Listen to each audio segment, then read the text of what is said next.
And as we're pulling up to the gates there at Churchill Downs, she takes the bag, stuffs it back in her dress, shakes everything around, and goes, "I'm all set."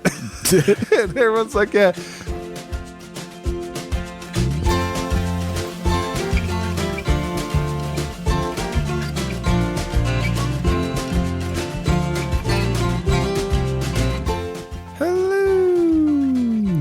Welcome everyone to episode 109 of The Mashup, the best bourbon conversation you're going to hear all week long. We're hosts Anthony and Steven. Hello, fella. Oh my God. Hello, man. How are you? Are you relieved you don't have to do that hello?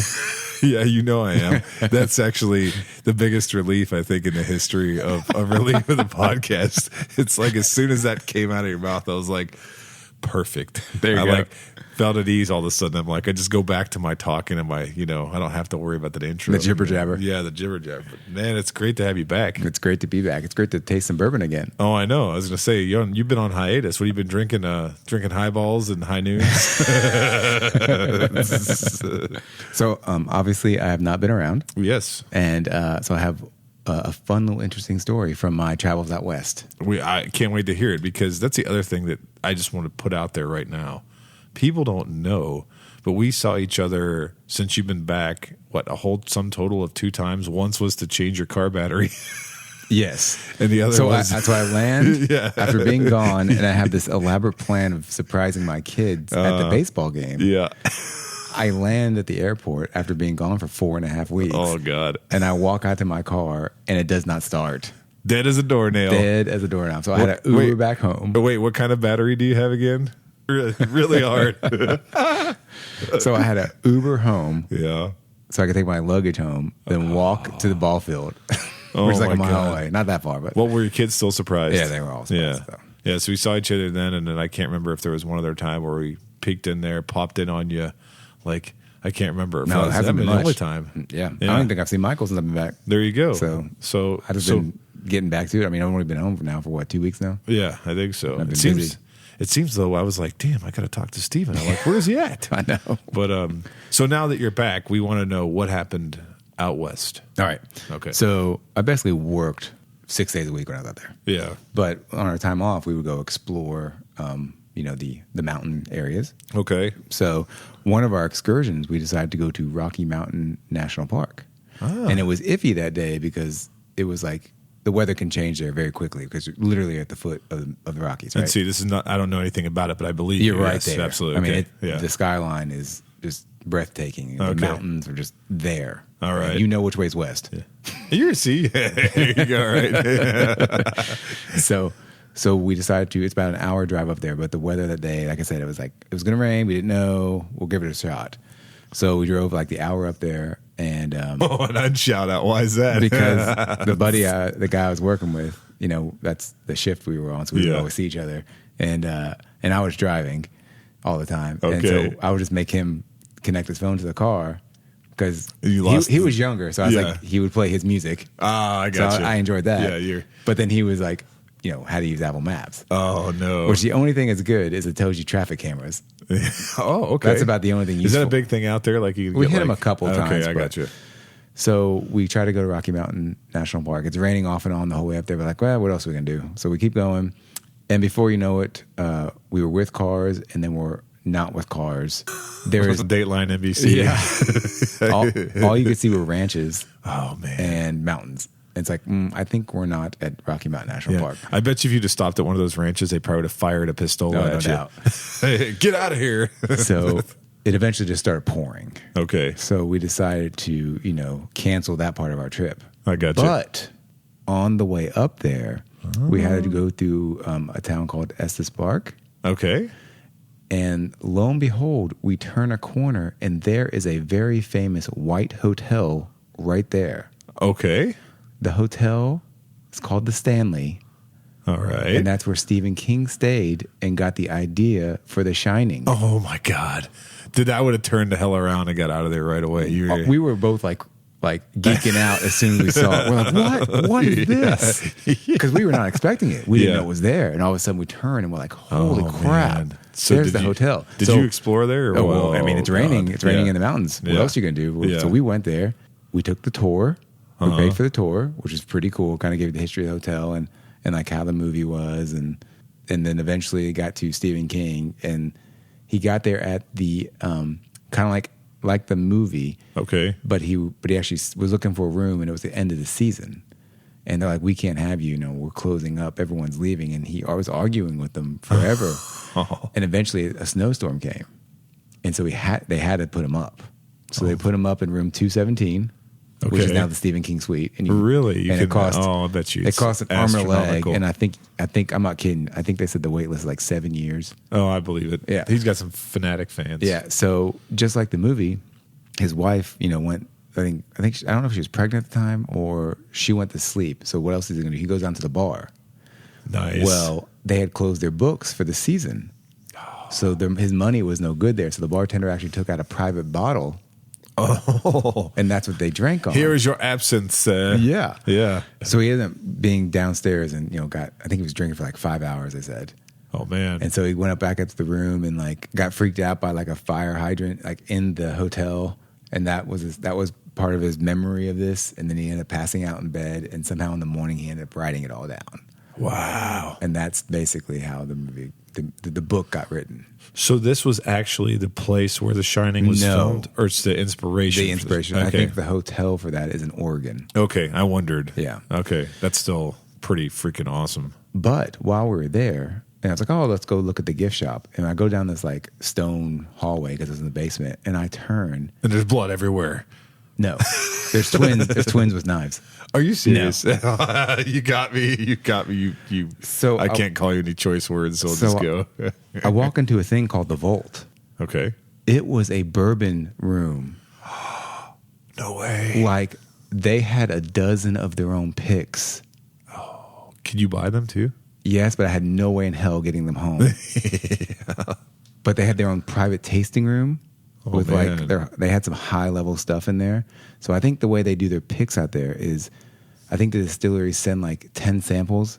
Okay. And then they must pick out, what they want. Oh, nice. But they had a beautiful Woodford pick with a metal embossed label of the Stanley on it. Really? I really wanted to buy it. But I bought this Glencairn when I was there. Oh, sweet.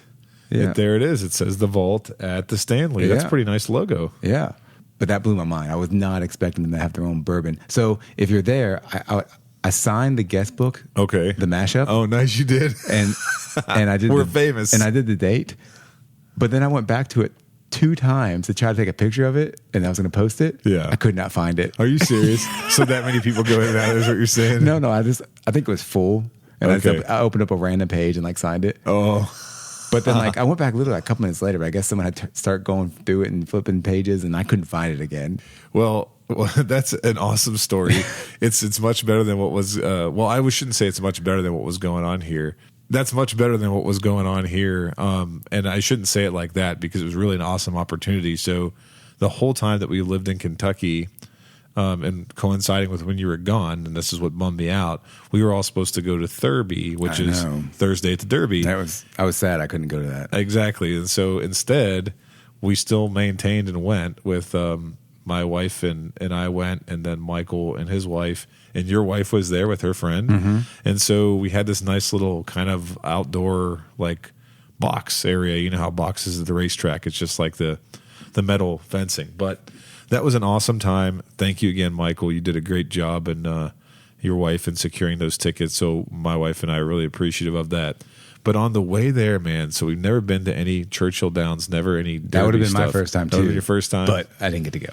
Bro, well, here's what you missed, okay? You missed probably the most exciting thing that I've come across in a long time. And I'm saying that with a bit of sarcasm here. So we got on, when you get to Churchill Downs, you park at the convention center, and then you get bussed over to the racetrack. Okay. So everybody, I just didn't expect this because it was Thursday at the Derby and it's in the morning. People are like plastered. They're in line drinking Fireball shots. Like, Oh, so it's like a UK football game. yeah, there you go. They like smell like alcohol and everything else. And so my wife and I, we weren't pre-gaming or doing anything like that. We were just hoping to have a good time when we got there, which we did. So on the bus ride over there, we pack in there, and there's this one group of people that's super rowdy. Like they're just going at it hardcore. Shots, everything else. And so I'm glancing over at people making eye contact, laughing when I see them drinking and stuff like that. They got IV bags filled with alcohol, like strapped to themselves and stuff like that, all that deal. All of a sudden, out of nowhere, this girl that's a couple seats in front of us pulls a bag of fruit from inside of her dress, like right next to her breast, if you will. Okay, right? So I'm like, what on earth am I looking at? She opens a bag of fruit and starts handing fruit to people and going, I soaked it since last night. And I'm like, oh my God. So she took out her melons. Yeah. Yeah, she took out her melons. So I'm over here and I tell my wife, I'm like, look at this. Meanwhile, this girl makes eye contact with me and goes, as she's taking it out? She goes, you want some of this fruit? I was like, no. And she's like, come on, you're having some of the fruit. I'm like, no, I'm not. So I'm like, looking at my wife, I'm like, I'm not going to eat boob fruit. This is essentially like boob fruit, you know? So anyway, I successfully avoided the boob fruit. And as we're pulling up to the gates there at Churchill Downs, she takes the bag, stuffs it back in her dress, shakes everything around and goes, I'm all set. And everyone's like, yeah. She'd get off the bus. They all had IV bags strapped to their legs, everything else. And I was like, oh my God, what am I entering here? Like, am I entering like the craziest party time of the year? So you did miss out a little bit. We did have a good time over there. We certainly missed you, but it was fun to have that experience, and I'm glad that that is a funny story. Yeah, Michael could provide it. So Michael knows full well about boob fruit, and I was hoping we would all be able to record together to talk about that. But it's all good. So trying to catch up with things, I think you caught up with all the shout outs while I was gone. Yeah, we did catch up on all the shout outs, and we appreciate that feedback. And even though we don't have a formal review to talk about tonight, I do want to give a shout out to a guy that we both know, Mr. Perry Ritter. He's the main guy over at This Is My Bourbon podcast. He has a semi-weekly show that focuses on bourbon and food. Been doing it for years. Yeah, been doing it for a long time. Yeah. And that's why I said he's the main guy. And then he has a co-host, Eric. You guys might know him as the Whiskey Mutant on Instagram. He does all kind of weird stuff in pairing alcohol and fruit and stuff like that. These are just two really fun guys, and we've known them for quite a while. I know you and Michael ran into Perry at Railbird last year, right? It was actually the first Railbird, I think. The first Railbird? Yeah. Okay. We sat and talked to him for a while. Yeah, and I think I ran into him last year, the other one too. Chatted with him, yeah. And that's the thing I was going to say. And I've known him from way back when we used to wait in liquor barn lines for lotteries and things like that. And I've always listened to and supported his podcast. So if you guys haven't ever listened to him, you should definitely give him a listen. His format's a little bit different than ours. They're a little bit longer format. Mm-hmm. Really entertaining nonetheless. And I try to join his, he does a lot of lives on YouTube and stuff. And I like to join those and interact with his community. So definitely a big shout out to him. And yeah. And if you would like a shout out, just leave us a review on Apple Podcasts and we'll give you a shout out next time we record. So Anthony, for this week, we have a familiar bottle, but it's new to us. Absolutely. Yes. So for this week, we have a bottle of Blanton's, but this one is the black label from Japan. So we got the Blanton's Takara Black Bourbon. That's what it's passionately referred to as Takara Black. It's distilled by Buffalo Trace, even though it says the Blanton Distilling Company. The bottle date is 2022. The ABV is 40%. The proof is 80. This is non-age stated, but most well-known whiskey enthusiasts and bloggers say that it's approximately 8 years old. This is Buffalo Trace Mash Bill number 2. You've gotten used to us saying that. Rumored to be the high rye mash bill, up to 15% rye. I think the MSRP, if you could get this at a retail price, is somewhere around $60. I think between $50 and $60 is the U.S. conversion, but it is an export. It's only available overseas, and if you want to get it here domestically, it typically costs you around $200 from either your enthusiast sites or other places on the internet. Does that include shipping? Probably not. I would proceed with caution too. When I say other places on the internet, there's a lot of places that like to advertise these types of export bourbon, especially Blantons, that you might buy from that you never get a bottle from. So yeah, sure. Just be Good careful. point. Be careful. Well, it's a Blanton's bottle. That's right. As we've said for all the reviews of Blanton's done, but this one's in a black label that's very sharp. I don't know what it is. We checked on it. It's the same font as the OG. Yeah. But it just looks completely different for some reason, being in the black. And the neck tag has some Japanese lettering. And on the back label, it's all in Japanese. Well, I was sick of not knowing what that lettering meant on a neck tag, and so someone said that the lettering directly underneath Blanton's single barrel bourbon is actually just whiskey. That's all. That's what it says? It's whiskey. Oh, Yeah, that's what. fun. Again, I'm going with sourced internet folks that say that They're that's never what wrong. that's fun. They can't be wrong. No. I mean, and you know the rule is if you heard it on the mashup, it's got to be true. That's right? true. Yeah, so that's all good. But I think you're right. The reason why we both were wondering about the font is because I think it's the white lettering against this black label that really pops. Yeah, it looks very sharp. Yeah. And it's the same horse as the other Blantons. They all have their letters. So this is an 80 proof, which is down from the normal Blantons. Yeah, and the other thing is as regular domestic U.S. Blantons has gone to this sort of printed label now. Did you notice that? If you get a newer bottle, I don't have a newer bottle. If you get a newer bottle of Blanton's, the label is no longer handwritten, which really kind of ticks me off. But this is a 2022 export, and the label is still handwritten. So if you're overseas, they still give you the special treatment of knowing that it's hand labeled in a nice gold pen. It looks like they did that with.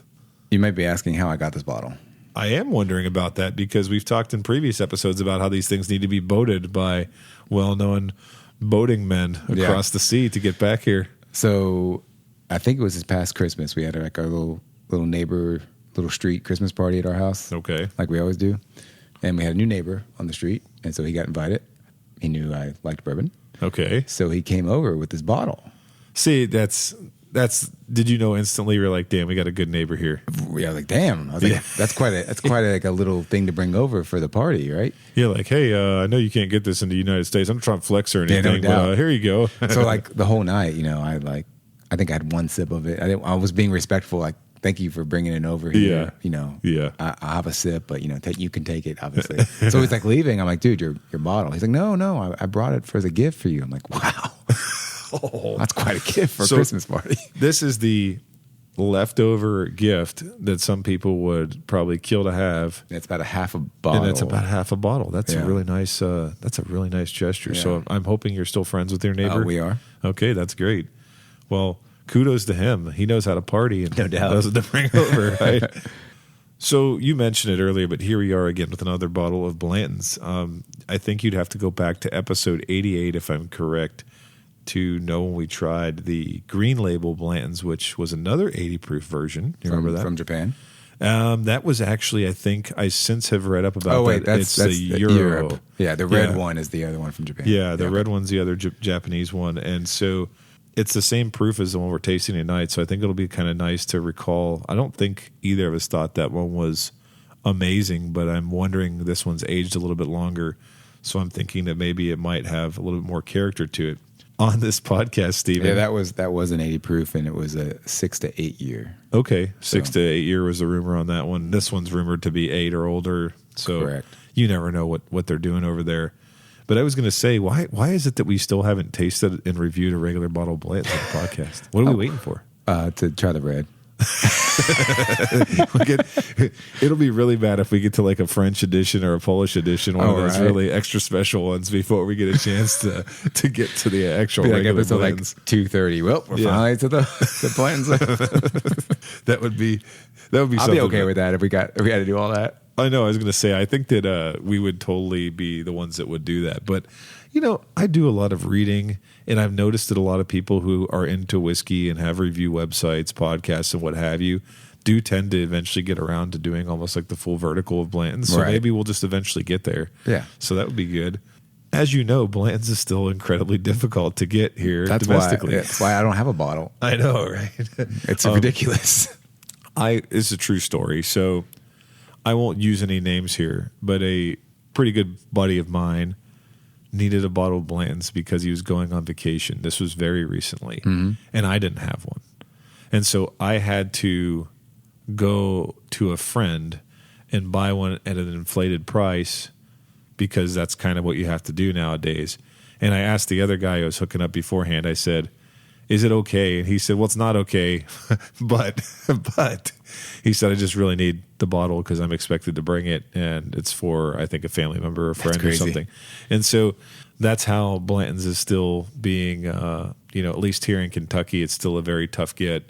And I'm thinking now, because we see a lot of export Blantons ending up back in domestic places and being stockpiled, And so it makes me almost feel like Blanton's must be easier to get overseas than it is here. That's why we can't find it here. I know, They're exactly. just like shipping it elsewhere. Buffalo Trace like saying they're going to have stocks of Blanton now. They are, and they do Yeah. release a distillery, and I guess that it's gotten to the point where most everybody who's there doesn't get shut out. That's good. If they're not there in 2 hours. Yeah. But it's really amazing because they limit how many you can buy per Quarter. 3 months. I Yeah. think it is. I think you're limited to 2. Is that right? Something like that. Oh, it's not one? And maybe one. I don't know if it's, or maybe it's one of each product. Okay. I think it's one of each product every 3 months, and they still get those massive lines there, man. Like Blanton's is really. That's why you can never knock on it because it's an entry bourbon. It's something that a lot of seasoned people like to drink. I met a gentleman originally from Frankfort, and Blanton's reminds me of home. So he has an affinity for it. I mean, it's a damn bottle. There you go. That bottle is it's quintessential. Unchanged, and it's been like that for years. Yeah. Well, should we go for our first nose? Sounds great. Like a honey. Then my second nose, butterscotch. You get a little butterscotch? Yeah, I think a very faint butterscotch. I'm getting a little bit of that, I guess I would call it pretty characteristic of mash bill number 2. It's like a little bit of like leather and a little bit of earthiness.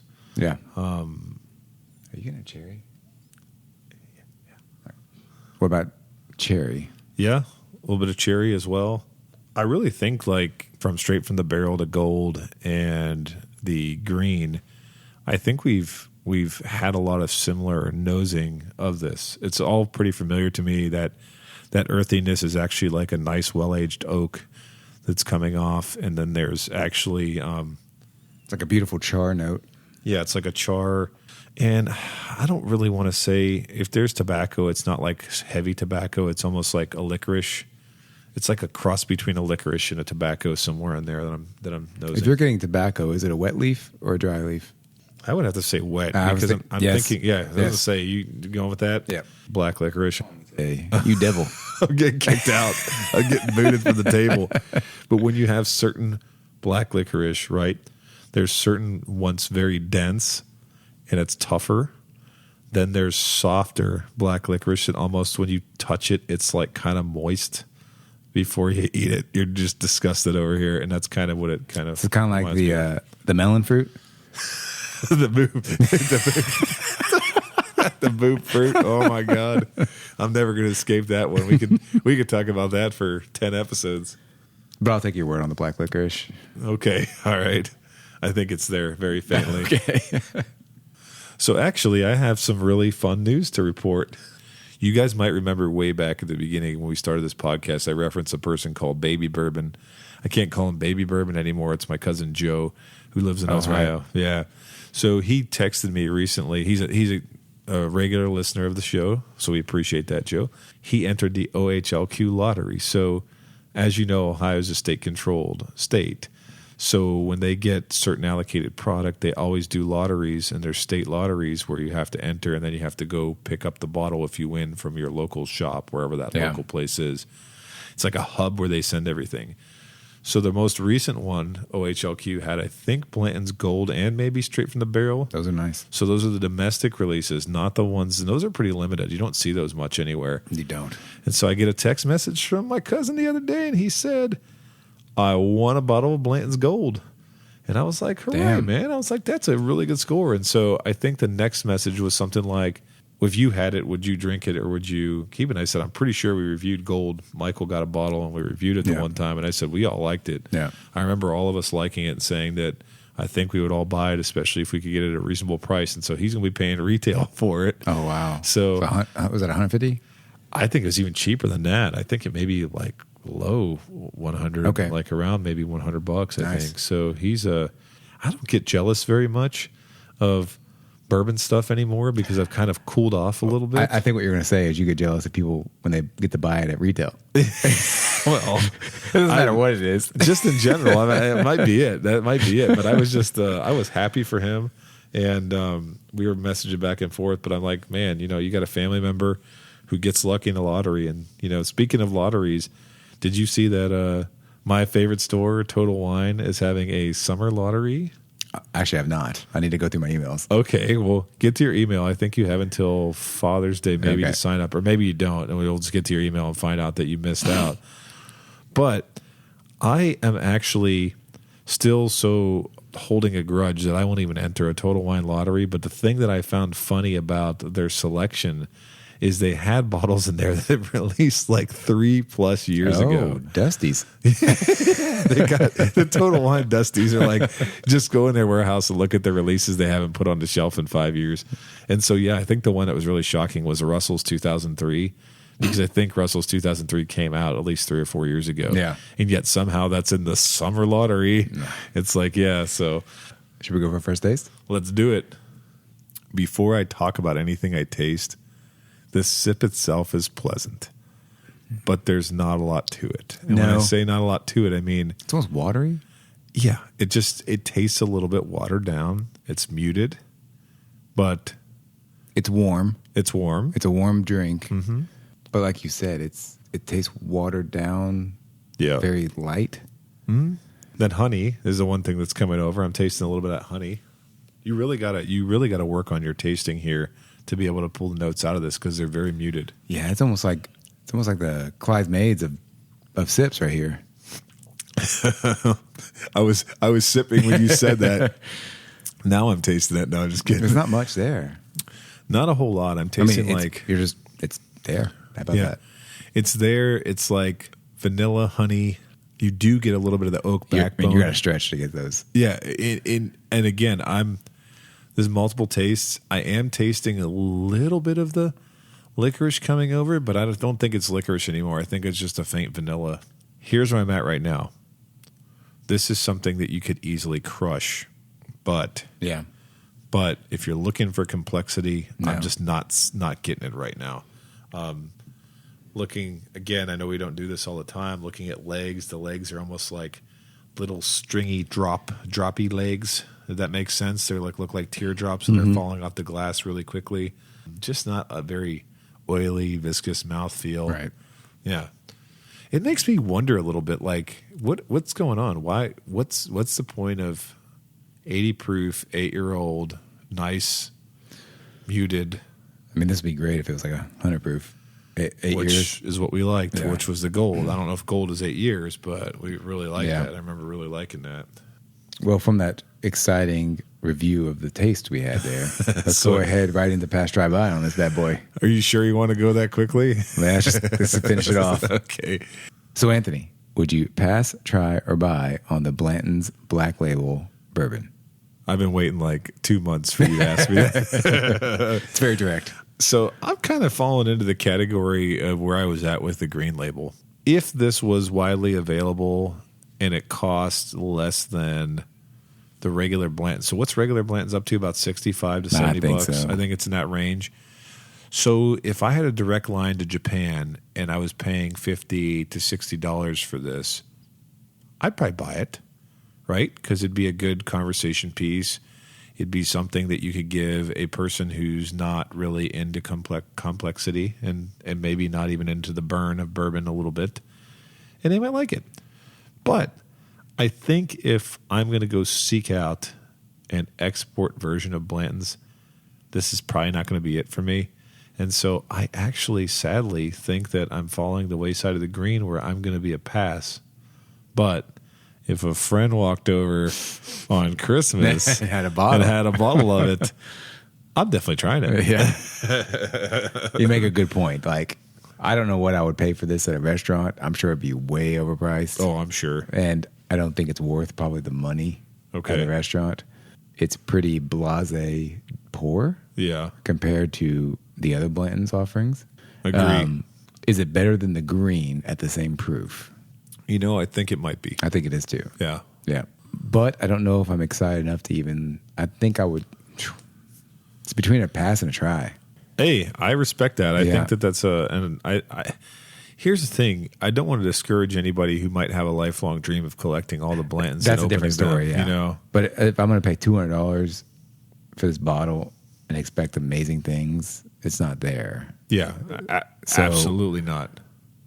I guess with that, I'm going to have to pass on it. Okay. Yeah. Oh, strong pass. Yeah, that's 2, the green and the black we passed on. So we're talking about all the hype that Blanton's has and how it might be still at the pinnacle of its hype, yet we're still I not think it's sold. this proof point. We just don't like this 80 proof point. Yeah, I'm trying to think now. What do I like at 80 proof? Do you like things at 80 proof? I don't know. I'm sure we'll find something. I don't like any of the Basil Hayden. They're all 80 proof. You don't like any of those? No. Yeah. So maybe it's just that we're looking for a full flavored 80. That should be a new quest we go on, looking for a full flavored. The fullest flavored 80 proofer we can find. Yeah, exactly. Hey, audience, hey, listeners, send us messages of what you think the most full flavor 80 proof is, and then we might try that on another episode of it, and maybe we'll fare better than this. And with that, thanks for listening to this week's edition. Please like and follow us on Facebook, Instagram, and Twitter at The Mashup KY. Also, let us know your thoughts on this bottle in the comment section. Until next time, keep it neat.